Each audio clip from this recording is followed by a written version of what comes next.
নমস্কাৰ, এছাম ষ্টাডি পইণ্টলৈ স্বাগতম জনাইছোঁ।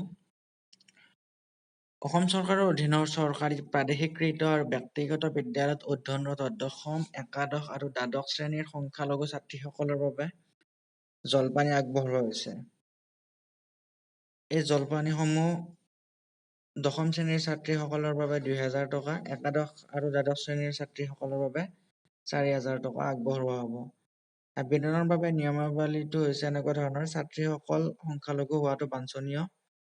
ছাত্ৰীসকল ২০২০-২১ বৰ্ষত দশম, একাদশ তথা দ্বাদশ শ্ৰেণীত অধ্যয়ন কৰি থকা হ'ব লাগিব। ছাত্ৰীসকল চৰকাৰী প্ৰাদেশিকৃত বা অপ্ৰাদেশিকৃত তথা চৰকাৰী স্বীকৃতিপ্ৰাপ্ত ৰাজহুৱা বা ব্যক্তিগত খণ্ডৰ বিদ্যালয় বা মহাবিদ্যালয়ত অধ্যয়ন কৰি থকা হ'ব লাগিব। আবেদনকাৰী পৰিয়ালৰ সৰ্বোচ্চ দুগৰাকী ছাত্ৰীয়েহে এই আঁচনিৰ অধীনত আবেদন কৰিব পাৰিব। আবেদনৰ বাবে আধাৰ কাৰ্ড বাধ্যতামূলক।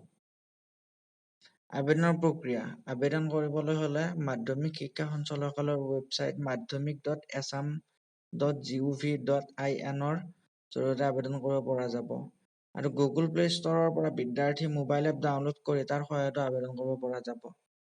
আৱশ্যকীয় নথিসমূহ হৈছে এনেধৰণৰ: নিজৰ নামত ছেভিংছ বেংক একাউণ্ট থাকিব লাগিব আৰু ইয়াৰ কাৰণে বেংক একাউণ্টৰ যিটো ফাৰ্ষ্ট পেজ থাকে সেইটো আপলোড কৰিব লাগিব।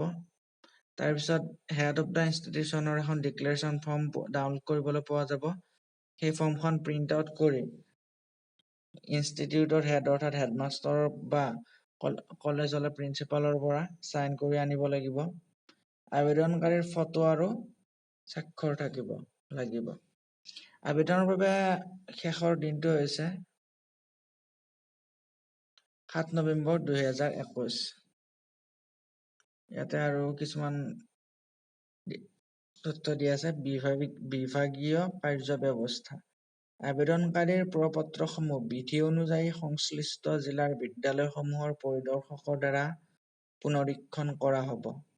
শুদ্ধ আৰু যথোচিত আবেদনকাৰীয়ে অহা মাৰ্চ ২০২২ৰ ভিতৰত জলপানীৰ ধন নিৰ্দিষ্ট বেংক একাউণ্টৰ জৰিয়তে লাভ কৰিব। অৰ্থাৎ পইচাসমূহ ২০২২ চনৰ মাৰ্চ মাহৰ ভিতৰত একাউণ্টত সোমাই যাব। এই অৰ্ডাৰটো নটিফিকেশ্যনটো জাৰি কৰিছে সঞ্চালিকা, মাধ্যমিক শিক্ষা সঞ্চালকালয়, অসম, কাহিলীপাৰা, গুৱাহাটী 19।